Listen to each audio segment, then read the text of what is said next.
दोस्तों साथियों अस्सलाम वालेकुम। राना सरफराज हिस्बे मामूल सैटरडे के दिन आज गो के 25 दिसंबर है, छुट्टी है। मगर हमारी छुट्टी नहीं है। हमारे साथ मियां सुहेल शोएब लाहौर से हाई कोर्ट के एडवोकेट हैं और कानून के कहते हैं ना, एक किस्म के टीचर हैं हमारे। हमें रहनुमाई भी देते हैं, हमें बताते हैं हमारे मसले मसाइल का हल भी क्या है। हमें अगर कोई जिंदगी में कानूनी पेचीदगी आ जाए तो हमें क्या करना चाहिए, और इस हवाले से उनके पास कहते हैं ना, मालूमात का खजाना होता है। रोजाना की प्रैक्टिस होती है, रोजाना की डीलिंग होती है। थाना कचहरियाँ जो आम हमारे लोगों के मसले मसाइल हैं, उसके ऊपर उनको माशाल्लाह बड़ा उबूर है। लेते हैं लाइन पे। सर अस्सलाम वालेकुम। वालेकुम अस्सलाम वरहमतुल्लाहि वबरकातुहू। सुहेल, कैसे मिजाज हैं? आज छुट्टी वाले दिन भी मैंने आपको बहुत तंग किया हुआ है। अच्छा, सूरत हाल ये है कि हम अक्सर जी देखते हैं हमारे अखबारात, हमारे सोशल मीडिया भरी होती है लोगों के मसाइल के साथ, लोगों की लीगल प्रॉब्लम्स के साथ। ये बताइए, एक आम जो बंदा मुश्किल में आ जाए, परेशानी में आ जाए, मेल और फीमेल, उसको पहले क्राइम की रिपोर्टिंग के लिए क्या तरीके इख्तियार करना चाहिए कि उसको कानूनी मदद मिल सके? एक तो सबसे बुनियादी राना साहब तरीका है ना, जिसे हम कहते हैं एफआईआर। कोई भी इंसिडेंस हुआ है क्राइम से रिलेटेड, उसके लिए एक बुनियादी चीज जो एक आम शख्स को भी पता है, वो है एफआईआर, जिसे हम कहते हैं फर्स्ट इंफॉर्मेशन रिपोर्ट। और सही। वैसे आमतौर पे जो क्राइम को रिपोर्ट किया जा सकता है ना, वो दो चीजें हैं। और एक तो हम थ्रू एफआईआर जा सकते हैं, और दूसरा जो है ना, इस्तगासा क्रिमिनल कंप्लेंट फाइल कर सकते हैं, अच्छा। जिसकी भी जुरिस्डिक्शन हो, जिस जज की या मजिस्ट्रेट की जुरिस्डिक्शन हो वहां पर। सो लेट सपोज अगर कोई भी ऐसा कॉग्निजेबल या ऐसा ऑफेंस हुआ है जिसके हवाले से पुलिस नहीं सुन रही, तो the criminal complaint can be filed before the magistrate. अगर दहशतगर्दी की दिफात है तो फिर वो दहशतगर्दी अदालत के अंदर जो है ना क्रिमिनल कंप्लेंट फाइल की जाएगी। तो ये दो बुनियादी तरीके हैं जिसके अंदर जो है ना वो क्रिमिनल कंप्लेंट्स फाइल की जा सकती हैं। और हर जो जिसकी जिस इदारे की, लेट सपोज अब यहाँ पर दो चीजें हैं ना, पुलिस, पंजाब पुलिस भी है आपके पास एफआईए भी है, आपके पास नैब भी है। ये वो तमाम इन्वेस्टिगेशन वाले इदारे हैं। तो जो जिस नेचर का ऑफेंस होगा और जिस शेड्यूल या जिस लॉ के अंदर फेल करता होगा, उसके मुताबिक जो है ना वो रिपोर्टिंग की जा सकती है। लेट सपोज अगर अगर तो कोई सोशल मीडिया से रेलेवेंट है, व्हाट्सएप या किसी भी ऐसे ऐप से रेलेवेंट है जो कि आईटी या मॉडर्न डे टेक्नोलॉजी से रेलेवेंट है, कोई ऐसा हम्म। ऑफेंस आ रहा है, क्रिएट हो रहा है, साइबर क्राइम से रिलेटेड हो, तो उसके अंदर जो है ना हम एफआईए को रिपोर्ट करेंगे। और अगर एफआईए नहीं सुनता, तो उसके अंदर भी एफआईए को सुनाने के लिए petition under 22A 22B 22A जिसे हम कहते हैं, वो फाइल की जा सकती है। या एफआईए की कोर्ट्स अवेलेबल है, वहां पे क्रिमिनल कंप्लेंट फाइल करके इनिशिएट किया जा सकता है। तो ये वो तरीकेकार हैं जहां से हम इनिशिएट करेंगे। अच्छा, अब आमतौर पे होता ये है जी। कि आमतौर पे पुलिस सुनती नहीं है, फिर हमें 22A 22B में जाना पड़ता है। तो यही देखिए, मेरा बुनियादी सवाल था। आम जो परेशान होने वाला है, खासतौर पे बच्चों के मसाइल हैं, खवातीन को रेप के केसेस हैं, बहुत सारे ऐसे मसले मसाइल हैं, सुनाई नहीं होती, उसका जरा गाइड कीजिए। देखिए आम तौर पे तो इसके लिए यही मैंने जो बात की है, पिटीशन अंडर 22A 22B, वही वो वही। फाइल ठीक। की जाए। जस्टिस ठीक ऑफ ठीक। पीस इसे कहा जाता है। 22A 22B की पिटीशन फाइल करें बिफोर डिस्ट्रिक्ट एंड सेशन जज। एडिशनल डिस्ट्रिक्ट एंड सेशन जज सुनता है, और उसके अंदर अपना जो भी क्रिएट हुआ ऑफेंस या जो भी आपने इंसिडेंट है वो आप उसमें लिखें। अब तो खैर जो एफआईआर या जो दरखास्तें हैं, उसको बकायदा ई टैग लगता है। उस ई टैग के थ्रू आपको एक रिसीट मिलती है। पंजाब के अंदर तो यही है, I don't know about Sindh, लेकिन पंजाब के अंदर जो है ना all over the Punjab e tag निकलता है, और टैग बकायदा होता है। तो सही। उसके अंदर जो आपकी कंप्लेंट है ना, वो उस तरह से रजिस्टर्ड हो जाती है। आप उसको सही। साथ लगाएं, जो आपकी दरखास्त है उसकी कॉपी साथ लगाएं। और वकील, जाहिर सी बात है, इसके लिए इन सब चीज़ों के लिए जो इंटेग्रल पार्ट है वो है लॉयर। वकील करें सबसे पहले तो, उसको कहें कि इस पिटीशन को फाइल करे। और जाहिर सी बात है, फिर जज रिपोर्ट मांगेगा। जज आमतौर पे एसपी से, सुपरिटेंडेंट ऑफ पुलिस से रिपोर्ट मांगता है। तो जब वो एसपी बुलाएगा अपने मातहत को, जब पूछेगा जी कि क्यों नहीं सुनवाई हो रही है, और खास तौर पे ये रेप का case, that is something very serious allegation, सही। तो जब इस तरह का सीरियस एलिगेशन होता है तो मेरा नहीं ख्याल कि एसएचओ को स्टेशन हाउस ऑफिसर या जो भी उस वक्त का इन्वेस्टिगेशन ऑफिसर है उसको इस चीज को निग्लेक्ट करना चाहिए, वो इतना ही is powerful enough to neglect that thing. तो दैट शुड बी रिपोर्टेड, और फिर एसपी रिपोर्ट मांगता है, एसपी फिर उसी रिपोर्ट को सबमिट करता है through his officer in the court, और फिर उसके मुताबिक कोर्ट ऑर्डर कर देती है या पर्चे का। और अगर वाकईतन कोई ऑफेंस क्रिएट नहीं हो रहा या कोई ऐसा सबूत पेश नहीं किया गया जिससे ऑफेंस क्रिएट हो रहा हो, मिसाल के तौर पे मैं आपको एक छोटी सी मिसाल देता हूँ। जी प्लीज। हमारे यहाँ पे एक बड़ा ही आम है क्रिमिनल ब्रीच ऑफ ट्रस्ट, सही, बिल्कुल है। अमानत में खयानत, सेक्शन 406 ऑफ पीपीसी। अब इस चीज को समझना बड़ा इंपॉर्टेंट है। ये 406 को ना आमतौर पे बिजनेस ट्रांजैक्शंस के साथ भी जोड़ दिया जाता है। ये अच्छा। बेसिकली जो भी चीज इंटरेस्टमेंट है, मैं आपको इसकी एक मिसाल देता हूँ। लेट सपोज मैं आपको अपनी गाड़ी देता हूँ कि राणा साहब ये गाड़ी है, आप ये फलां जगह पे पहुंचा दें। हम्म। आप वो उस जगह पे जो उसका डेस्टिनेशन मैंने मुकर्रर किया आप वहां पे नहीं पहुंचाते, और वहां से जो है ना वो कहीं और ले जाते हैं। मैं आपसे गाड़ी डिमांड करता हूँ या मैं उधर पूछता हूँ तो गाड़ी नहीं वहां पे जो है ना वो पहुंचती। अब यहाँ पर जो इम्पोर्टेंट चीज है ना वो ये है कि मैंने आप पे भरोसा किया और मैंने आपको गाड़ी की चाबी दी कि जी ये फलां जगह तक पहुंचा दें, या मैंने आपको ही दे दी गाड़ी, आपने बिल्कुल अपने पास ठीक है। रखी, अब मैं वापसी डिमांड कर रहा हूँ, आप नहीं दे रहे। तो hmm. This is a case of section 406 PPC, criminal breach of trust, कि मैंने आप पे एतबार करते हुए आपको गाड़ी दी, तो I can go to police station for it. लेकिन लेट सपोज मैंने और आपने इन्वेस्टमेंट करके एक गाड़ी खरीदी। हम्म। अब वो गाड़ी जो है ना वो आपके पास है और मैं आपसे डिमांड करता हूँ गाड़ी को, तो आप मुझे गाड़ी नहीं देते। अब सही। यहां पर 406 नहीं है, सही। इंटरेस्टमेंट नहीं है। There is a difference between entrustment and investment. Okay. तो आप समझ रहे हैं? ये डिफरेंट एक हो चीज गया। मैं इन्वेस्ट कर रहा हूं ना तो वो एक सिविल लाइबिलिटी है, उसके लिए आप सिविल कोर्ट में जाएंगे। लेकिन सही। एक चीज मैं इंटरेस्टमेंट कर रहा हूं तो वो क्रिमिनल लाइबिलिटी है, क्योंकि उसके अंदर क्रिमिनल ब्रीच ऑफ ट्रस्ट आ गया है। तो ये चीज होती है कि कभी कभी प्राइमा फेशिया है, बादिउल नजर केस बनता ही नहीं है, लेकिन लोग जो है ना वो जाते हैं और उस केस अच्छा के फिर लिए जो है सवाल ये है कि जो अदालतें हैं वो इतनी मसरूफ होती हैं, क्या वो डायरेक्ट केसेस को अटेंड कर लेती हैं? अ, अदालतों का काम ही केसेस को अटेंड करना है राणा साहब। अगर अच्छा। अदालतें मसरूफ हैं और केसेस को अटेंड नहीं कर सकती तो फिर क्या करना है अदालतों ने वहां पे बैठ के। ये बाज मामला देखते हैं हम आपके अदालत देखिए, मुताबिक। एक चीज को समझें कि अदालत जो है ना वो इन्वेस्टिगेटिंग एजेंसी नहीं है। नहीं है, एग्री। मगर वो ए, पुलिस को तो रेफर करती है ना। पुलिस को ही रेफर करना है। देखें, मैं आपको एक बात बताऊं, police is the only authority. जब हम लफ्ज इन्वेस्टिगेशन यूज करते हैं ना तो सही। ये इन्वेस्टिगेशन की पावर जो है वो सोलली पुलिस के पास ही है। जज इंक्वायरी कर सकता है, इन्वेस्टिगेशन नहीं कर सकता। इवन ये जो जॉइंट इन्वेस्टिगेशन टीमें भी बनती हैं जिसके अंदर अगर वो कोई जज शामिल भी हो ना, तो ये कमीशंस जो है ना ये आगे से रेफर करते हैं to the investigation investigating agency. जिस तरह एफआईए है, फेडरल इन्वेस्टिगेशन एजेंसी है, पुलिस है, इसके अंदर पूरा इन्वेस्टिगेशन डिपार्टमेंट है, इन्वेस्टिगेशन के एसपी अलहदा बैठता है। तो इन्वेस्टिगेशन जो होगा वो हमेशा पुलिस ही करेगी। सही। जज एट मैक्स इंक्वायरी कर सकता है। अब इन्वेस्टिगेशन और इंक्वायरी में फर्क क्या है?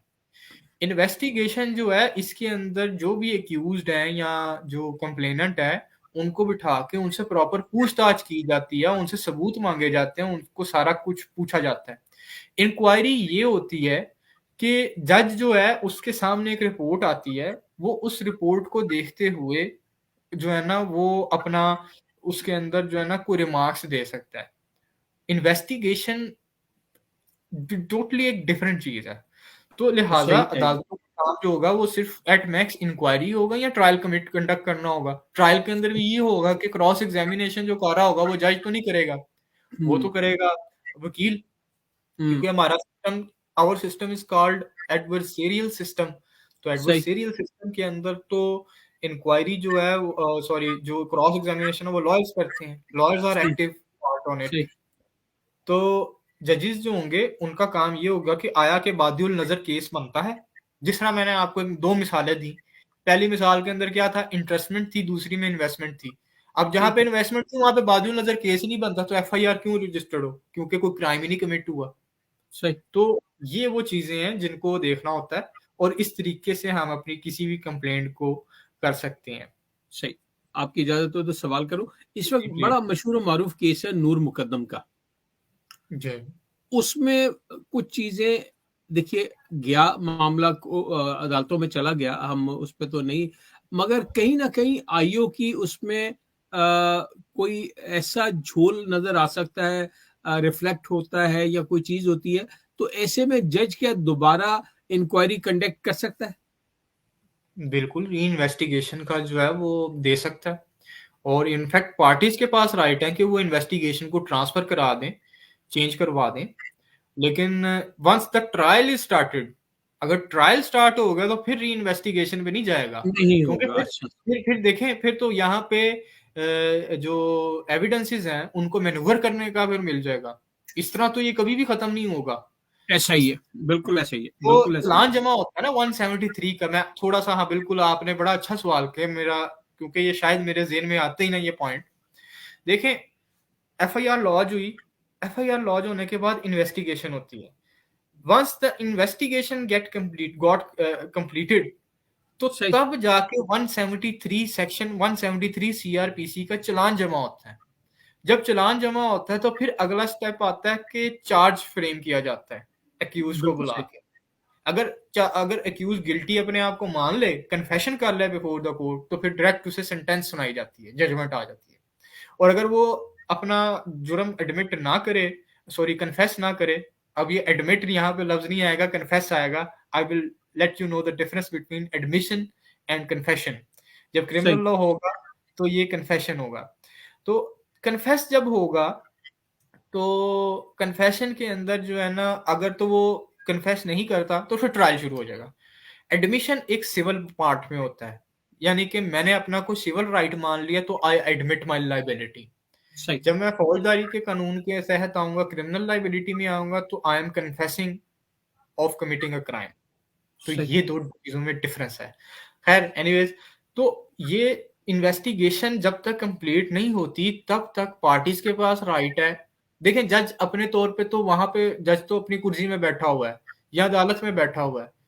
अब थाना जो है वो चाहे उससे कितनों मील दूर है, वहां पे किस क्या इन्वेस्टिगेशन हो रही है, किस तरह हो रही है, वो तो पार्टीज के दरमियान है ना। अगर एक्यूज को लगता है कि मेरे साथ ज्यादती हो रही है, तो वो चेंज ऑफ इन्वेस्टिगेशन अब पहले तो देगा वहां पे सीसीपीओ को या रेलेवेंट डीएसपी को, और अगर वो लोग नहीं करते तो फिर अदालत में दरखास्त देगा। अदालत जो होगा वो चेंज करने के लिए कह देगी। अक्सर यही रोना रहा जाता है, मुशाहिदे में तो नहीं, सुनने में, सोशल मीडिया पे जो नजर आता है, अखबारों में नजर आता है कि जो साइल है वो रोता ही है कि मेरे साथ जुल्म हो गया, मेरे साथ ज्यादती हो गई, मेरे साथ पुलिस या जो भी इदारे होते हैं उनकी तरफ से कोई ना कोई झोल या कमी बेशी रह जाती है। तो इसमें क्या ये टेक्निकली बाय मिस्टेक होता है या इसको जानबूझ के रखा जाता है कि केस को किसी तरीके से मैनिपुलेट किया जाए और इसका फायदा थर्ड पार्टी को पहुंचाया जाए? ऐसा मुशाहिदे में देखने में आया है बहुत सारे केसेस में। तो देखिए उस इसके वक्त अंदर, उस जी जी। उस वक्त जो है ना, उस वक्त कौन से यही फिर इदारे के वापस इन्हीं को या इनके ऊपर लिखत पढ़त की जाए, लिखा जाए, या उनको इस तरफ तवज्जो दिलाई जाए? देखें, जब मैं आपको ये बताऊं, जब इन्वेस्टिगेशन होती है तो उसकी प्रॉपर एक ज़िमनी तैयार होती है जिसके अंदर लिखा जाता है उसका बयान, एक्यूज का और कंप्लेनेंट के एक बयान कलमबंद किए जाते हैं। सही। although statement before police is not admissible as evidence before the court, अगर पुलिस के सामने किसी ने कोई जुर्म करने का लिख दिया है या उसने कन्फेस किया है जुर्म का, तो that hmm. Is not admissible before the court unless until court के सामने कन्फेशन आए। तो बात ये होती है कि ये टोटली सर्कमस्टेंशियल होता है। माइनर डिस्क्रिपेंसीज जो होती है ना, उसके ऊपर, क्योंकि दो चीजें हैं, सिविल लॉ को और क्रिमिनल लॉ के दरमियान डिफरेंशिएशन को समझना बहुत इंपॉर्टेंट है। जो evidence, question of evidence in civil law होता है ना, इसे जी कहा जाता है प्रीपोंडरेंस ऑफ एविडेंस। सही। प्रीपोंडरेंस ऑफ एविडेंस क्या होता है कि लेट सपोज कोई भी सिविल रेमेडी है, उसके अंदर मेरे दलाइल ज्यादा मजबूत हैं तो कोर्ट मेरे फेवर में कर देगी, और अगर मुखालिफ के दलाइल ज्यादा मजबूत हैं तो वो मुखालिफ के फेवर में हो जाएगा। तो ये चीज चलती है प्रिपोंडरेंस ऑफ एविडेंस। जबकि जब क्वेश्चन आता है एक्यूज्ड के अगेंस्ट, मुल्जिम के अगेंस्ट, तो यहां पर आपको जुर्म साबित करना होता है beyond reasonable shade of doubt, कि जो रीजनेबल डाउट है ना वो क्रिएट ना हो। सो लेट्स अभी सपोज मुझे माजरत के साथ एक सवाल किसी दोस्त की तरफ से है और वो यहीं मुकीम है, ड्यूल नेशनल है। प्रॉपर्टी, वो कहते हैं प्रॉपर्टी पे बात करें, पाकिस्तानियों की प्रॉपर्टी पाकिस्तान में अजीज व अकारिब या दूसरे लोग कब्जा कर लेते हैं, उसके ऊपर सुनवाई नहीं होती। पोर्टल के ऊपर हमने जो है ना एप्लीकेशंस भी दे दी हैं, अभी तक मामला 12-12, 11-11, 8-8 साल, 10-10 साल हो गए, कब्जे किसी के पास है, हम यहाँ रुल रहे हैं और अदालतों में टाइम नहीं मिलता या इन मसाइल से। इसके ऊपर भी आपकी कोई एक्सपर्टीज, कोई लोगों को राय दे, बिल्कुल मेरी कोई इस पे एक्सपर्टीज है। और इसके ऊपर तो इलीगल डिस्पोजेशन एक्ट जो है ना, जो जिसके तहत एडिशनल सेशन जज के सामने, डिस्ट्रिक्ट जज के सामने फाइल किया जाता है, ये तो एक क्रिमिनल लाइबिलिटी है। इनफैक्ट देखें, एक चीज आप मेरी हमेशा याद रखें राना साहब, जब जनाब। आपने लिटिगेशन में आना ना, तो फिर उसकी पैरवी बड़ी लाजमी होती है। हाँ आप पैरवी नहीं करेंगे, इवन जज भी है ना, जज की भी लिटिगेशन है, तो जब तक जज उस केस की पैरवी नहीं करेगा, उसका केस लटका रहेगा। पैरवी करना जो है ना वो बड़ा लाज, I know it's a painstaking process, मगर this is how it is कि पैरवी करना लाजमी होता है। अब लेट सपोज यहाँ पर बड़ा इंपॉर्टेंट रोल है। अगेन मैं ये कहूंगा कि ये हमारे ऊपर जिम्मेदारी आती है। लॉयर का बहुत इंपॉर्टेंट रोल है। हम्म, आमतौर पे होता है इस तरह कि लॉयर दूसरी पार्टी से मिल जाता है। वो एक पंजाबी की मैं अक्सर मिसाल देता हूँ लोगों के सामने कि जज दा बजिया छुट जाता, वकील दा बजिया नहीं छुटता।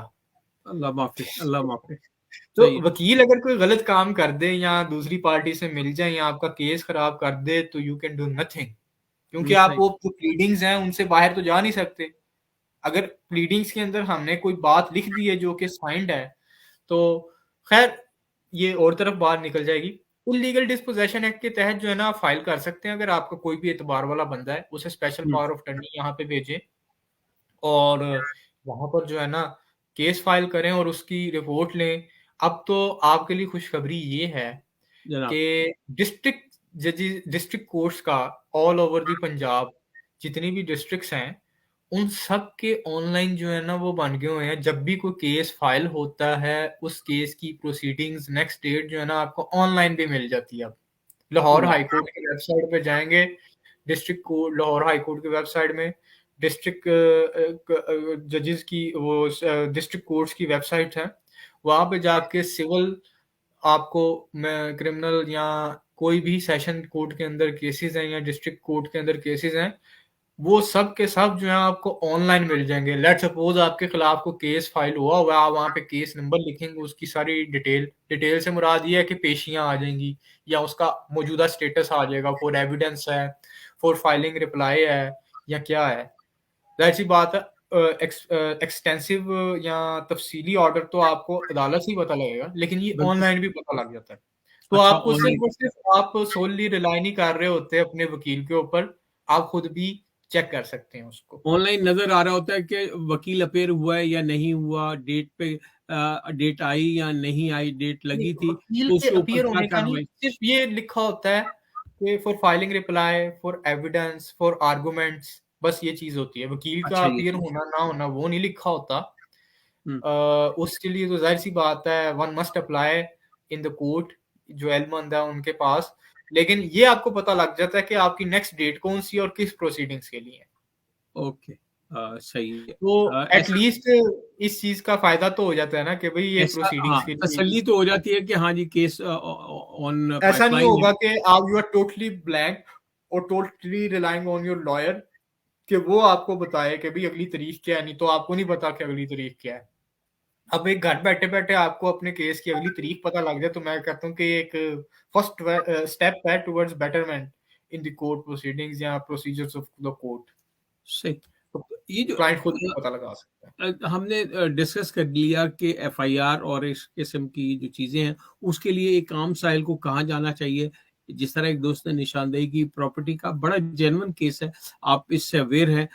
इसी तरीके से बहुत सारे बैंकों के भी मामलात हैं। हम एक केस, ऐसे केस को मैं देख रहा हूँ कि जो कि दुबई से उसने लोन लिया और दुबई से लोन लेके वो पाकिस्तान आ गया। अच्छा, अब वो पाकिस्तान में उसकी प्रॉपर्टी है, फैमिली के नाम हेरिटेज है, हेरिटेज प्रॉपर्टी है, फैमिली के नाम है और वो उसका शेयर होल्डर है। अब बैंक का एक बाहर के एक बैंक ने यहाँ पे राब्ता किया और सूरत हाल को, ऐसे केसेस को हम कैसे परसू कर सकते हैं कि हमें उसकी प्रॉपर्टी नजर आ रही है, वो वहां पे एग्जिस्ट भी करता नजर आ रहा है, ऑनलाइन वो डॉक्यूमेंटेशन में भी मौजूद है, मगर वो टोटली इनकारी है। उसके ऊपर आप क्या समझते हैं, किस तरह परसू करना चाहिए उसको? अच्छा, यहाँ पर ना बैंक लोन जो है वो बाहर के बैंक से लिया हुआ है, हाँ, मिडल ईस्ट है। मिडल ईस्ट से। तो ये देखना पड़ेगा कि आया कि वो इधर जो पाकिस्तान है वहां पे अगर तो वहां से डिग्री हुई हुई है तो यहाँ पे हम एग्जीक्यूशन फाइल कर सकते हैं before banking degree court. Degree हुई हुई है, बिल्कुल डिग्री हुई हुई है। तो बैंक और बैंक कैन फाइल।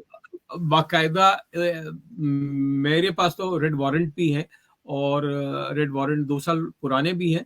अब अ, मसला एक आपको बहुत ही दिलचस्प बात बताऊं कि वो बंदा एग्जिस्ट करता है, जिंदा है, मगर उसने डेथ सर्टिफिकेट दिया हुआ है। तो फिर तो उसके लीगल हेयर्स या उसको भी बना सकते हैं। देखें, ये तो आइडेंटिफिकेशन हो सकती है, ऐसा नहीं है कि एक बंदा डेथ सर्टिफिकेट बना के अपने आप को बचा ले। तो इसके अंदर आप बैंकिंग कोड के अंदर उसके अगेंस्ट एग्जीक्यूशन फाइल कर सकते हैं, या सेशन कोर्ट के अंदर अगर सिविल लॉ की डिग्री है, डिपेंड करता है ना किस कोर्ट की डिग्री है। अगर तो सिविल रेमेडी के अंदर डिग्री है तो उसके हवाले से जो है वो सिविल सेशन जज के सामने फाइल किया जाएगा। इसके लिए एक टर्मिनोलॉजी इस्तेमाल होती है जो इस वक्त मेरे जेहन में नहीं आ रही, वो सही। टेरिटरीज कहलाती है। सीपीसी के अंदर उसकी प्रोविजन मौजूद है, और अगर मुझे याद आ गई तो मैं इंशाल्लाह आपको जरूर बताऊंगा। I have done research on it. मैं लेकिन मिडल ईस्ट जज़ाकल्लाह। की जो बैंकिंग की डिग्री है ना, वो अगर डिग्री है तो उसकी एक सर्टिफाइड इंग्लिश कॉपी बना के है। उसको यहाँ पर बकायदा एग्जीक्यूशन फाइल की जाएगी बिफोर बैंकिंग कोर्ट। और अगर तो वो उस टेरिटरी के अंदर शामिल होता है जो इस वक्त मुझे बोल रहा है, तो उस टेरिटरी के अंदर जो है ना, हम यहाँ पे लेट सपोज यूएसए की डिग्री है ना, उसको हम यहाँ पे इन्फोर्स नहीं कर सकते पाकिस्तान में। हाँ, उसकी वजह तो उसकी कि वजह हमारा यह है कि वो एग्रीमेंट नहीं है। एग्रीमेंट नहीं है। लेकिन हाँ, मिडल ईस्ट की लाइक दुबई है, दुबई के साथ हमारा एग्रीमेंट है। है।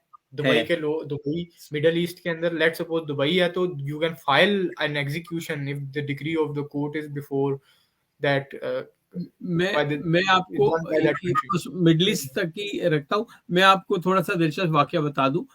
मैंने थोड़ी सी रेकी की जब मैं लाहौर में था, और मैं जाके उनसे मुलाकात भी हुई, किसी तवज्जो से हवाले से मुलाकात हुई। हमने चाय भी साथ पी, और उसके बाद जब मैंने उनसे अकेले में टाइम जो था मुलाकात का, उसमें जिक्र किया कि मैं बेसिकली आपसे इस हवाले से मिलना चाहता हूँ, तो उसने मुझे कहा कि मैं बाथरूम से आता हूँ, और उसके बाद वो गायब हो गया। तो सूरत हाल ये है कि इन केसेस में जो मिडिल ईस्ट का केस है, हम यहाँ कोर्ट में लगाते हैं, तो ये क्या फिर एक स्लो प्रोसेस में चला जाएगा, उसको फिर डिले ऑफ टैक्सेस का बेनिफिट मिल जाएगा, या देखें, हमारे इसके जैसे? लिए मुझे याद आ गया, इसे कहते हैं रिसिप्रिकेटिंग टेरिटरीज। अच्छा। इस तरह हम सही। कहते हैं ना कि किसी चीज का आमतौर पे ये लफ्ज बोला जाता है रेसिप्रोकल, बट करेक्ट प्रोनाउंसिएशन जो है ना वो रेसिप्रिकल है लफ्ज। हाँ, तो आप दोनों जगह पे अगर लेट सपोज डिग्री फाइल, अगर डिग्री पाकिस्तान की है, दुबई में बंदा भागा हुआ है लोन लेके, तो even we can file in Dubai courts to get a warrant या एग्जीक्यूट द डिग्री। अगर उसके वहां पे कोई प्रॉपर्टी हो उसको अटैच भी किया जा सकता है। और अगर दुबई के अंदर है कोई बंदा, वो पाकिस्तान आया हुआ है, तो दुबई वाले जो है ना वो पाकिस्तान आके जो है ना आमतौर पे अरबी तो करेगा नहीं, ये पाकिस्तानी ही करते हैं हमारे ऐसा नहीं करेगा ज्यादातर। बिल्कुल। तो उन्हीं के हवाले से जो है ना आमतौर पे फाइल अच्छा, होती है। मेरे मेरे पास डॉक्यूमेंट्स है प्रॉपर्टी के, उनकी दो तीन लाहौर की, उसमें वो हिस्सेदार है। उस डॉक्यूमेंट्स में रिफ्लेक्शन हो रहा है वो, कि वो हिस्सेदार है। तो हम क्या उसको पार्टी बना सकते हैं, उस प्रॉपर्टी को भी केस का हिस्सा बिल्कुल बना सकते हैं? उसको अटैच कर सकते हैं। उसको आप बैंकिंग कोड के अंदर एग्जीक्यूशन फाइल करके उस प्रॉपर्टी को अटैचमेंट की एप्लीकेशन फाइल कर सकते हैं। तो अगर बैंकिंग कोर्ट आपके पास, कितना टाइम ले लेगी ऐसे केसेस के ऊपर? देखें ये तो अब डिपेंड करता है। आपको मैं सिंपल सी बात बता देता हूँ, उसको नोटिस जाएंगे, नहीं आता तो एक तरफा चल पड़ेगा कार्रवाई।